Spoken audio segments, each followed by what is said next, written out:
Iran ও Lebanon ইস্যুতে যুদ্ধ ইস্যুতে আলোচনা করতে আমাদের সঙ্গে যোগ দিচ্ছেন চট্টগ্রাম বিশ্ববিদ্যালয়ের আন্তর্জাতিক বিভাগের সম্পর্ক বিভাগের অধ্যাপক ডক্টর ফরিদুল আলম। আমরা কথা বলবো তার সাথে।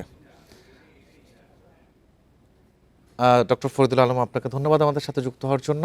ইরান লেবানন ইস্যুতে যে বিষয়টি প্রথমে আপনার কাছে জানতে চাইব, ইরান যুক্তরাষ্ট্র আলোচনা আবারও শুরুর বিষয়ে তেহরানে উচ্চ পর্যায়ের বৈঠক করেছেন পাকিস্তানের সেনাপ্রধান ফিল্ড মার্শাল আসিফ মনির।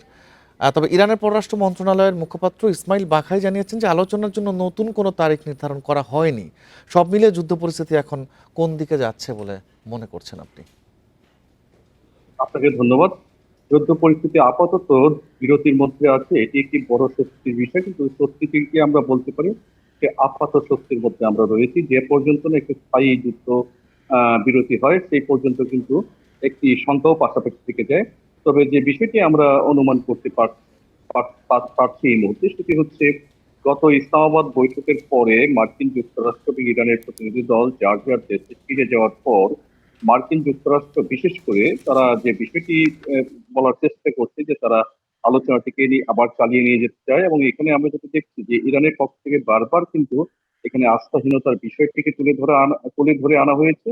এবং তারা যেটি বলার চেষ্টা করছে যে এই যুদ্ধবিরতি আলোচনাটি তখনই সফল হবে এবং একটি কার্যকর চুক্তিতে পৌঁছা সম্ভব হবে যদি যুক্তরাষ্ট্র ইরানের যে সার্বভৌম সত্তা আছে সেটিকে তারা মর্যাদা দেয় এবং যে জব্দকৃত সম্পদ ক্ষতিপূরণ ইত্যাদি বিষয়গুলো এখানে আছে। এখন এই বিষয়গুলো নিয়ে দুই পক্ষ যতটুকু জানা যাচ্ছে যে অনেকটাই কাছাকাছি রয়েছে, মত পার্থক্য অনেকটাই কমেছে। পাকিস্তান মধ্যস্থতাকারী হিসেবে কাজ করছে, যদিও তারা অনেকটা খোলাসা করে কিছু বলছে না। তবে ধারণা করা যায় যে এখানে ইরানের ইউরেনিয়াম সমৃদ্ধকরণ কর্মসূচির যে বিষয়টি ছিল, মার্কিন যুক্তরাষ্ট্র 20 বছরের তিনি গ্যারান্টি চাচ্ছিল যে এই সময় পর্যন্ত ইরান ওই কর্মসূচিকে যাবে না, পরমাণু অস্ত্র তৈরি করবে না। এই বিষয়টি ইরান আগেও বলেছে তারা পরমাণু অস্ত্র তৈরি করবে না। কিন্তু যে জায়গাটিতে আমরা এখন এই মুহূর্তে এসে বুঝতে পারছি যে এই যুদ্ধটি হওয়ার আগেও ইরানের যে অবস্থান ছিল বর্তমানে কি একই রকম অবস্থান রয়েছে। মাঝখান দিয়ে এখন যুক্তরাষ্ট্রে কতটুকু ছাড় দিবে এবং ইরান কতটুকু যুক্তরাষ্ট্রে সম্মত হবে এটি একটু দেখার বিষয়। তবে যুক্তরাষ্ট্র আপাতত চাইছে না এই ইরান যুদ্ধে সক্রিয়ভাবে অংশগ্রহণ করতে, কারণ তারা বুঝে গেছে যে এই যুদ্ধটি আছে তাদের জন্য খুব একটি লাভজনক কিছু হচ্ছে না তাদের জন্য, বরং এটি আভ্যন্তরীণ ভাবে এবং আন্তর্জাতিক ভাবে তাদের ইমেজের জন্য অনেক ক্ষতির বিষয় হয়ে দাঁড়িয়েছে, কারণ হয়ে দাঁড়িয়েছে। তারা চাইছে আপাতত একটি চুক্তি স্বাক্ষর করে এখান থেকে যদি তারা চলে যায় তাহলে তাদের জন্য অনেকটি ভালো হবে। সেক্ষেত্রে তাদের মধ্যপ্রাচ্য নীতিকে তারা আরেকটু রিভাইজ করে ভবিষ্যতে কিভাবে জি। মধ্যপ্রাচ্য সম্পৃক্ত থাকতে পারবে সেই বিষয়টিকে তারা মনোযোগ দেবে। ইরানকে এরই মধ্যে কিন্তু ইরানকে চাপে রাখতে মধ্যপ্রাচ্যে আরো কয়েক হাজার সেনা পাঠাচ্ছে যুক্তরাষ্ট্র।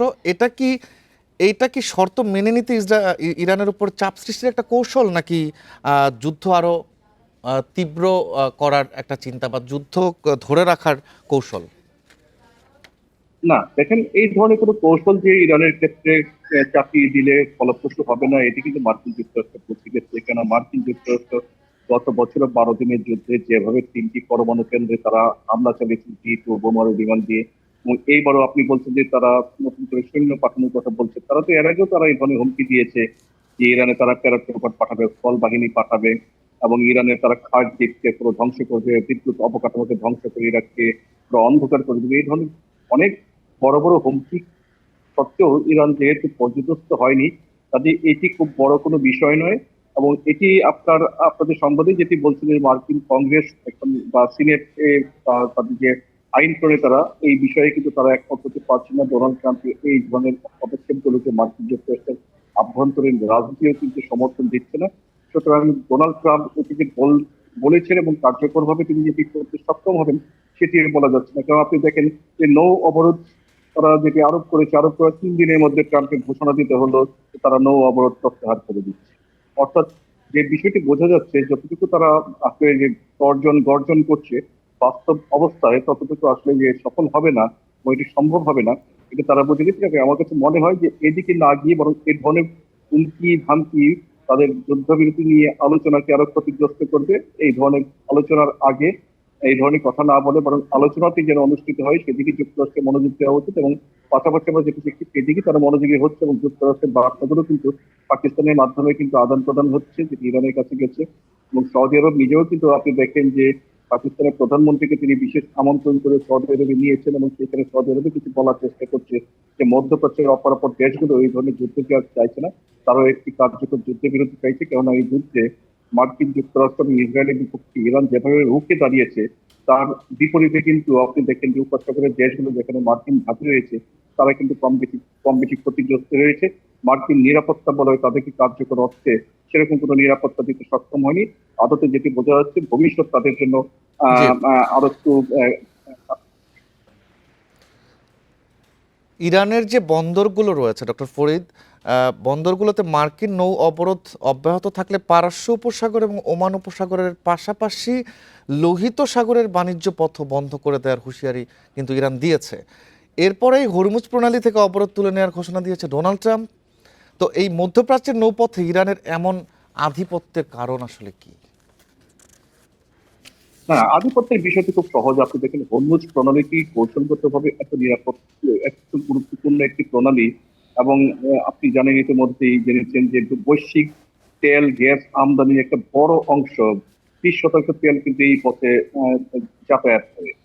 সুতরাং এটি যদি ইরান বন্ধ করে দেবে এরকম ধারণা করা হচ্ছিল এবং তারা এটি করে দেওয়ার পরে বৈশ্বিক জ্বালানি এবং অর্থনীতি আজকে যে হুমকির মুখে পড়েছে, সেই হুমকি থেকেই আজকে কিন্তু আপনি দেখেন যে সারা বিশ্বের দেশগুলো কিন্তু মার্কিন যুক্তরাষ্ট্রকে অন্যরকম চাপ দিচ্ছে। ইউরোপীয় দেশগুলো কিন্তু এখন আলাদাভাবে ইরানের সাথে নেগোসিয়েট করে যেন তাদের জাহাজগুলো হরমুজ প্রণালী নির্বিঘ্নে অতিক্রমণ করতে পারে সেই ধরনের বিষয় নিয়ে তারা আলোচনা করছে এবং তারা মার্কিন যুক্তরাষ্ট্রের কোনো ধরনের চাপ তারা মেনে নিয়ে ইরানের বিপক্ষে তারা যুদ্ধ করবে না বলে তারা ঘোষণা দিয়েছে। এই সব কিছুই কিন্তু ইরানের হরমুজ প্রণালী কৌশলগত একটি বিষয় এবং মার্কিন যুক্তরাষ্ট্র যখন নৌ অবরোধের ঘোষণা দিয়েছিল, নৌ অবরোধের ঘোষণার পর কিন্তু ইরানের এটাও বলেছে যে যদি এরকম মার্কিন যুক্তরাষ্ট্র এই অবস্থান থেকে অব্যাহত রাখে তাহলে বাবেল মানদেব যে আরেকটি প্রণালী রয়েছে যেটি হচ্ছে লোহিত সাগর এবং এডেন উপসাগরকে যুক্ত করেছে, মানে বিচ্ছিন্ন করেছে যে স্টেটটি বাবেল মানদেব, সেটিকে যদি বন্ধ করার কারণে সেটি ইয়েমেনের হুতি উদ্ঘোষিত এবং তার আপনার এক পাশে ইয়েমেন আরেক পাশে জিবুতি। সুতরাং ইয়েমেনের হুতিরা এখানে নিয়ন্ত্রণ করছে এবং হুতিদেরকে যদি ইরান খালি বলে যে বাবেল মানদেব বন্ধ করে দেওয়া হোক, এবং এর আগেও কিন্তু 2023-24 সালেও কিন্তু এই লোহিত সাগর দিয়ে চলাচলকারী জাহাজকে হুতিরা কিন্তু আক্রমণ করেছে। সুতরাং এটি জানে যে এই মতো ইরানের রয়েছে, কারণ হুতি এরা ইরানের প্রক্সি হিসেবে কাজ করছে, তাদের এই যুদ্ধে সক্রিয়ভাবে সমর্থন দিচ্ছে। সুতরাং এই ধরনের জি। হুমকিটি কিন্তু ভবিষ্যতে আমদানি রপ্তানিকে আরো করতে। জি, আরও একটি বিষয় যে ইরানে সামরিক অভিযান চালানোর বিষয়ে আহ, আহ, প্রেসিডেন্ট ডোনাল্ড ট্রাম্পের ক্ষমতা কমানোর প্রস্তাব আবারও কিন্তু নাকচ হয়েছে মার্কিন সিনেটে। তো এর ফলে কি কংগ্রেসের অনুমোদন ছাড়াই ইরানে সামরিক অভিযান চালিয়ে যেতে পারবেন ট্রাম্প? আর এই বিষয়টি আপনি কিভাবে দেখছেন? মার্কিন সিনেটের এই সিদ্ধান্তের প্রভাবও কেমন হতে পারে?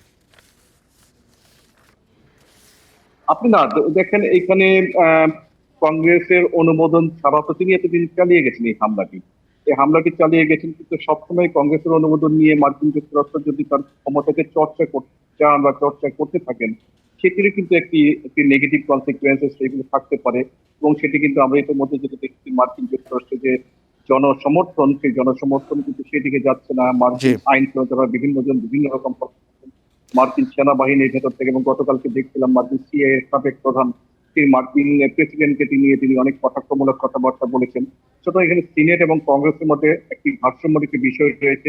সিনেট সেটি অ্যাপ্রুভ করলেও কংগ্রেস যদি নাকচ করে, এবং এখানে এক ধরনের চেক এন্ড ব্যালেন্স মেনটেন করে কিন্তু অতীতের প্রেসিডেন্টদেরকে আমরা দেখেছি যে সেভাবে চলে আসছে যে যেকোনো বাহিরের যে কোনো অভিযান চালাতে গেলে তাদের আভ্যন্তরীণ এক ধরনের কনসেনসাস গুরুত্বপূর্ণ এই জায়গাটা। সুতরাং ডোনাল্ড ট্রাম্পকে এই জিনিসটাকেই খুব বেশি গুরুত্ব দিতে হবে, কংগ্রেসটি অনেক বেশি গুরুত্বপূর্ণ। এবার কংগ্রেস আবার যে এখানে একটা ব্যয়ের বিষয় আছে, বাজেটের বিষয় আছে, বাজেট থেকে পাস না করলে সেখানে যদি সিনেট করে বা সিনেট করলে কংগ্রেস না করলে, এই ধরনের চেক এন্ড ব্যালেন্সকে যদি মার্কিন প্রেসিডেন্টরা ঠিক মতো মেনটেন করতে না পারেন, তাহলে কিন্তু তার ভবিষ্যৎ সামনে আবার আপনি দেখেন মধ্যবর্তী নির্বাচন আছে, এই জি। মধ্যবর্তী নির্বাচনটি ক্ষতিগ্রস্ত হওয়ার ব্যাপক সম্ভাবনা রয়েছে। সেই সুতরাং এই সম্ভাবনা দিকটি আমরা দেখতে মধ্যবর্তী পারি শেষ আভ্যন্তরীণভাবে তিনি এক ধরনের সেই সম্ভাবনা রয়েছে মধ্যবর্তী নির্বাচনের। ডক্টর ফরিদ, আপনাকে অনেক ধন্যবাদ আমাদের সাথে যুক্ত হওয়ার জন্য।